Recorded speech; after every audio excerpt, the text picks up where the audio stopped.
Louis Braille was born on January 4th, 1809, in a tiny French village. He was like any other kid. He was curious, playful, and full of life. But by the time he turned 3, everything changed. He poked his eye with a sharp tool while he was playing in his father's workshop. And despite all the treatments they had in those days, the injury got infected and spread to his other eye. By the time he was 5, he was completely blind. But that did not stop him. He wasn't about to let that to dim and shine. Louis was a very smart child, and by the time he was 10 years, he had already landed a spot at the Royal Institute for Blind Youth in Paris. That was fancy in those days. Anyway, the books they were using in those days were so ridiculous. It was big, it was bulky, and it was filled with raised letters. Imagine carrying a textbook the size of a suitcase to class every time and trying to read with your fingers.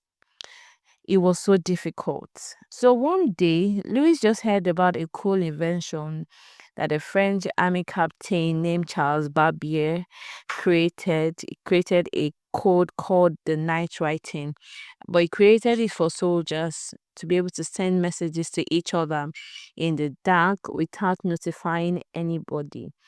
But it was kind of complicated. So by the time he was 15 years old, that is Louis, when he was 15 years old in 1824, it took Barbier's ideas and just changed everything. So it came up with a system that uses 6 tiny raised dots and arrange it in different patterns. So these dots could represent letters, numbers, and even musical notes. It was simple, it was a genius level invention and could fit under your fingertips, literally. But by the time he unveiled the system, his friends like, oh, this is cool. But everyone else was not vibing to the creation, to the new invention. Teachers, they were stuck in the old ways and they insisted of using a bulky raised letter books that they didn't. So, but he didn't go back. He just believed in his dots. And even when people doubted him.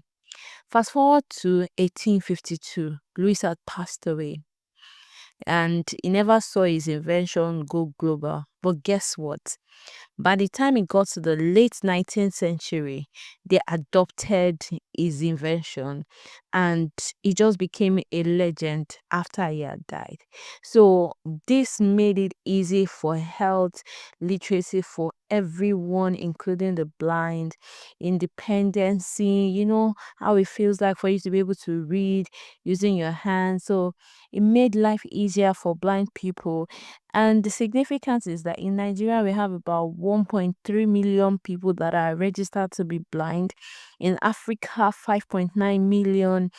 In the world, about 36 million. So you can imagine the impact that this simple invention has created and changed the game in the whole world for blind people today.